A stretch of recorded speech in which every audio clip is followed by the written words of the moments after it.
ಸಂಪೂರ್ಣವಾಗಿ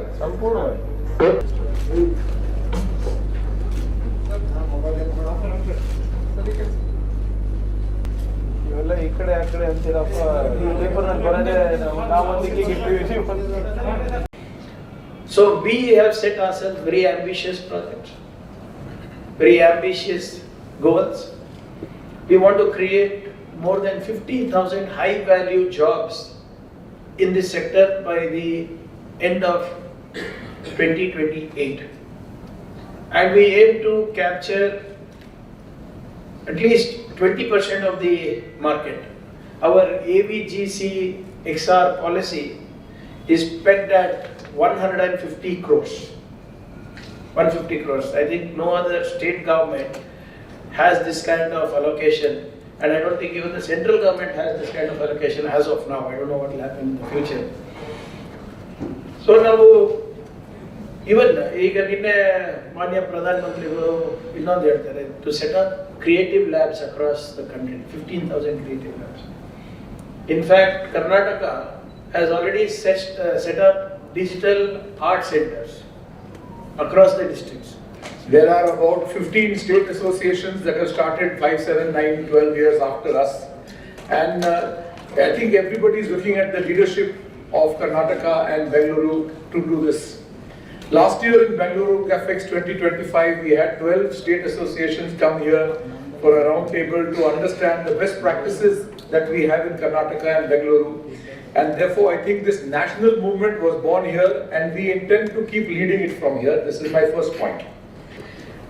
ಕರ್ನಾಟಕದಲ್ಲಿ ಕೂಡ ಇದಕ್ಕೆ ಬಹಳ ಒಂದು ಮಹತ್ವವಾದ ಒತ್ತು ಕೊಡ್ತಾ ಇದೆ ಸರ್ಕಾರ ಕೂಡ. ತಮಗೆಲ್ಲ ಗೊತ್ತಿರೋ ಹಾಗೇನೆ AVGC ಪಾಲಿಸಿ ಕೂಡ ನಾವು ಲಾಂಚ್ ಮಾಡಿದ್ದೀವಿ. 2024-2029 ಅವಧಿಯ ಈ ಪಾಲಿಸಿ ಜಾರಿಯಲ್ಲಿದೆ. ಈ ಒಂದು ಪಾಲಿಸಿ ಮೂಲಕ we are trying to create jobs, support innovation, bring in investment, and also create centers of excellence and other training institutes.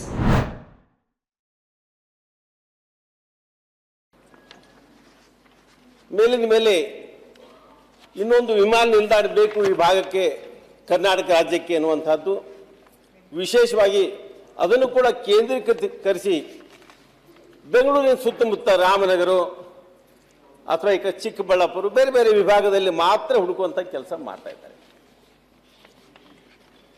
ವಿದೇಶದ ಉದ್ಯಮಿಗಳಾಗಲಿ ದೇಶದ ಉದ್ಯಮಿಗಳಾಗಲಿ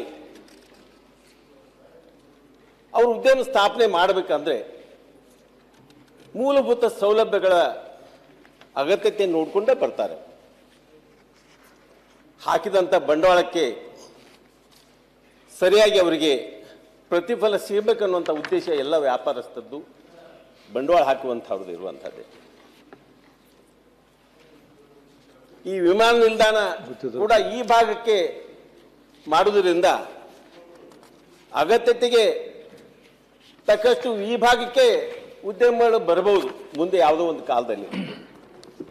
ಇವತ್ತು ಕೇವಲ 153 ಲಕ್ಷ ಕಾಮಗಾರಿಗಳು ಪೂರ್ಣಗೊಂಡಿದೆ.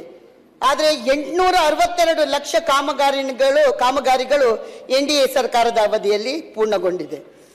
ಆದ್ರಿಂದ ಹಿಂದೆ 100 ದಿನ ಕೆಲಸ ಸಿಗ್ತಿತ್ತು, ಈಗ ಜನರಿಗೆ 125 ದಿನ ಕೆಲಸ ಸಿಗುತ್ತೆ. ಹಿಂದೆ